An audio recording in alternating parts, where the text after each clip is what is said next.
due to the outcry of the members of public on the rate of illegal sale of unaccustomed fuel in Western region, more especially in the districts of Koboko, Arua, Maracha, and Yumbe. Leaders have come out to have a joint stakeholders engagement to identify the major causes of continued fuel smuggling and elements behind the problem and how it can be stopped.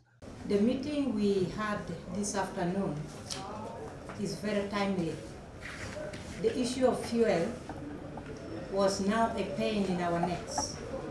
It had become a security concern.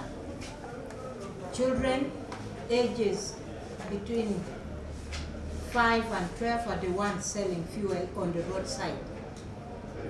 We've done everything we could to abolish this, but we failed.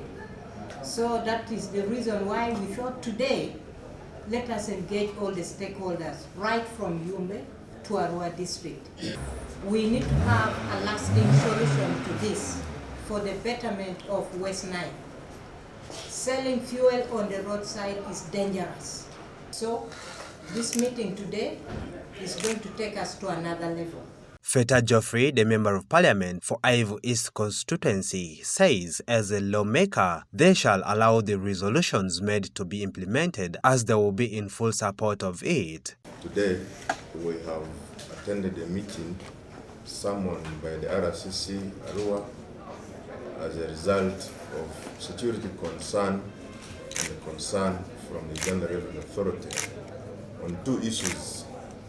One, the Revenue Authority has raised a concern of unregulated sale of fuel on the streets of West Nile and Arua being the headquarters of it all. Two, security has raised concern arising from children below the age of 18 being used to vend dangerous inflammable fuel, petrol on the streets of Arua. As stakeholders, we've had fruitful and successful engagement, and we have passed 11 resolutions, and those resolutions will be implemented by the various security heads, district security committees. And I want to say that as a policymaker, as a lawmaker, it is only possible that we allow the security team to enforce the laws as they are. I want to appeal to our people to discourage and stop street vending of fuel, particularly petroleum products, because these are dangerous to our properties and to our lives. The Member of Parliament for Arua Central Division, Atimali Jackson Boti, says due to the illicit of fuel, the country has lost a lot of revenue, thus affecting service delivery. One thing that has come clearly is through the sale of the illegal fuel, we have witnessed and registered a lot of revenue loss, which revenue is collected to run this country, to give services to the Wananchi, to do so many things that we as Ugandans enjoy. If we lose revenue through this, I think offering services which we need as citizens of this country will be a nightmare.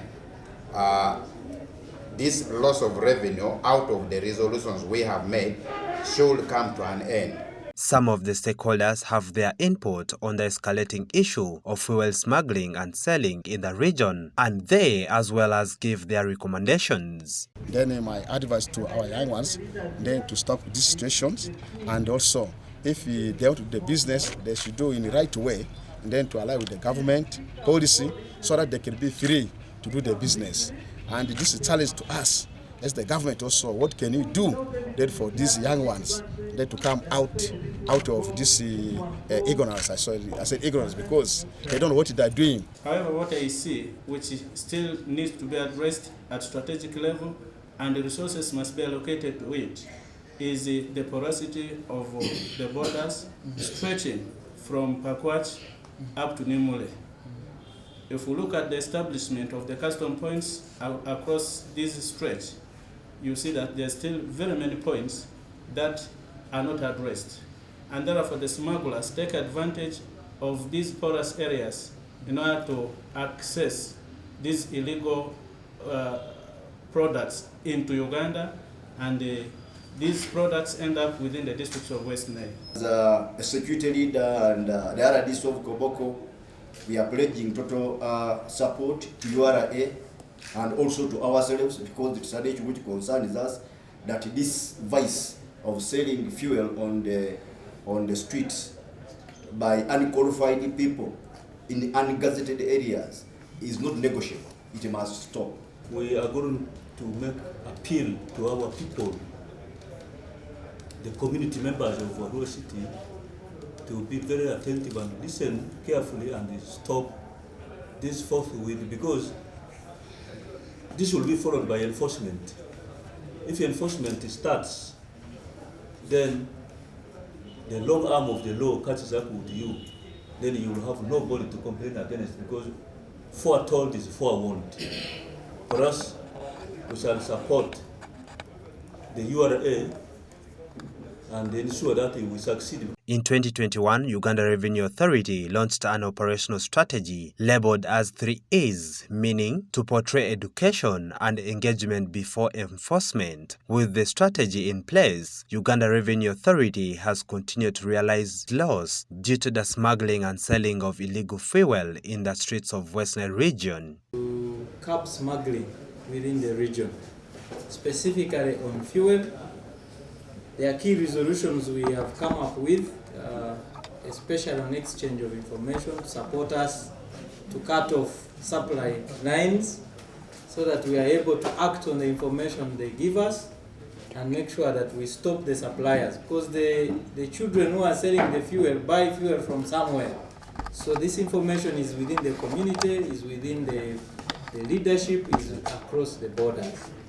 Secondly, we also showed them what we have done as Uganda Revenue Authority to make sure that at least the cause of the challenge in the neighboring countries can be fixed at a technical level. Where it fails, we agreed that it will be escalated beyond the technical level. Maybe the heads of state will discuss it at their own level. But at a technical level, we have agreed that no fuel should go into South Sudan and DRC when actually there is no one going to consume it.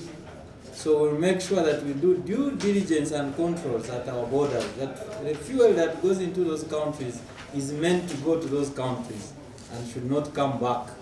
And that's one key issue, and we've already held bilateral engagements and agreed on joint controls, and I know they are going to help us on making sure that this fuel does not come back. But also to appreciate the candid feedback that we have received in our operations as URA, and also escalating this matter beyond revenue and looking at it as a security issue. So I want to appreciate the leadership of the region, the RDCs, the members of parliament, the security agencies and other government agencies who have accepted to work with us in these operations, which we are going to operate on jointly. We request you that you don't wait for us to operate, just to reform and go back to normal business. This is illegal business under the Petroleum Act. We don't want to lose more revenue. We've already lost more revenue in the last 3 months. We don't want to lose more revenue going forward, because fuel is a cash cow for revenue collection. The Petroleum Act of 1956 and 1957 does not allow the sale of fuel in jerrycans. This provides the basis for ironing out the fuel illicity in West Nile region. Emmanuel Agele, West Nile TV Nilecast.